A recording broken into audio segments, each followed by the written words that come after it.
Bhushan jewellers, अनमोल रिश्तों के लिए। राजकीय महाविद्यालय ज्वालाजी में ऑनलाइन बालिका दिवस मनाया गया। बालिका दिवस के अवसर पर काव्य पाठ एवं भाषण प्रतियोगिता का ऑनलाइन आयोजन किया गया। इस प्रतियोगिता का आयोजन महाविद्यालय के प्राचार्य डॉक्टर अजय सिंह बनियाल के मार्गदर्शन में किया गया।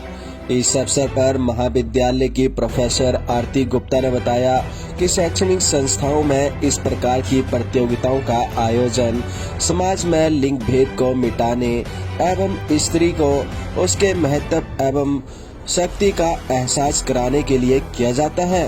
भाषण प्रतियोगिता एवं काव्य पाठ में विद्यार्थियों ने बढ़ चढ़कर भाग लिया। सबके मुकद्दर में कहाँ होती हैं बेटियां। अरे जिस घर में भगवान चाहे उसी घर में पैदा होती हैं बेटियां, उसी घर में पैदा होती हैं बेटियां। सर्वप्रथम आप सभी को मेरा नमस्कार। जैसा कि आप सभी जानते हैं कि आज 24 जनवरी का दिन है। इस दिन को हम सभी बालिका दिवस, बालिका शिशु दिवस और कन्या दिवस के रूप में मनाते हैं। इसी के उपलक्ष्य पर मैं Neena BSc first year non medical की छात्रा आप सभी को कुछ बातें बताना चाहती हूँ कि आखिरकार इस दिन को मनाने की ज़रूरत क्यों पड़ी और इस दिन को मनाने का उद्देश्य क्या है। चाहे लड़का हो या लड़की, बेटा हो या बेटी, दोनों को एक समान समझना चाहिए। इस दिन को मनाते तो ज़रूर हैं, लेकिन सोचने वाली बात यह है कि इस दिन को मनाना इतना महत्वपूर्ण क्यों हो गया। इसका उद्देश्य क्या है? इसका उद्देश्य भारत के कई कस्बों के लोगों, परिवारों, गांवों में जागरूकता लाना है। उनकी घटिया सोच, उनकी छोटी सोच, उनकी मानसिकता को बदलने की ज़रूरत है। उनके दिमाग में पूरी तरह से भरा हुआ है कि लड़कियां कुछ नहीं कर सकती, इसलिए उन्हें पैदा नहीं होने दिया जाए। उनको पैदा होने ही नहीं दिया जाता। आखिरकार ऐसा क्यों होता है? आज भी भारत के कई कस्बों में लड़कियों को कन्याओं के रूप में तो पूजा जाता है, लेकिन कन्या भ्रूण हत्या कर दी जाती है जब उन्हें यह पता चलता है कि उनके घर में बेटी पैदा होने वाली है।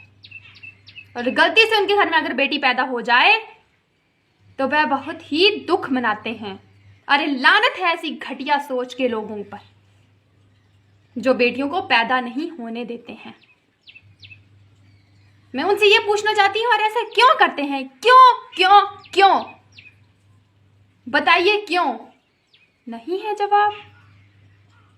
चलिए अच्छा, इस दिन को 24 जनवरी के दिन ही क्यों मनाते हैं? क्योंकि इस दिन श्रीमती इंदिरा गांधी जी ने भारत की प्रथम महिला प्रधानमंत्री के रूप में शपथ ली थी। तभी से यह दिन मनाया जाता है बालिका दिवस के रूप में। इस दिवस को नारी शक्ति के रूप में भी मनाया जाता है।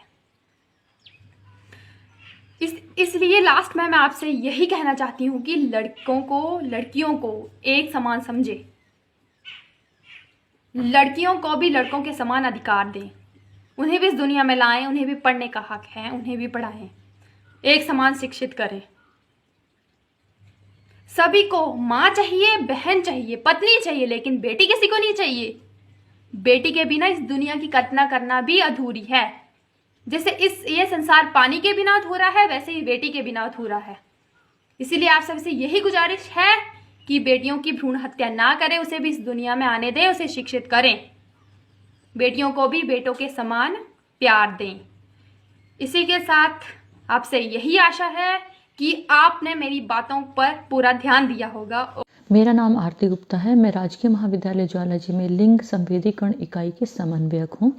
आज बालिका दिवस के उपलक्ष्य में गवर्नमेंट कॉलेज ज्वालाजी की लिंग संवेदीकरण इकाई ने भाषण प्रतियोगिता एवं काव्य पाठ का आयोजन किया।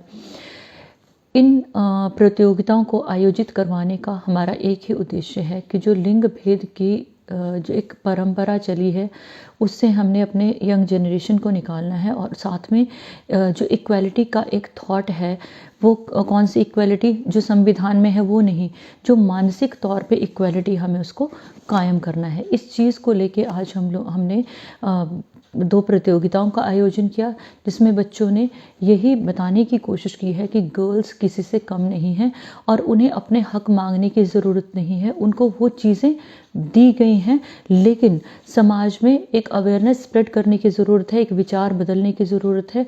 और ये जो थॉट प्रोसेस है ये चेंज होगा तो हमारा समाज एक बेहतर समाज होगा जहाँ हमारे बॉयज़ और गर्ल्स इक्वली सेफ फील करेंगे और इक्वल राइट्स को एंजॉय कर पाएंगे।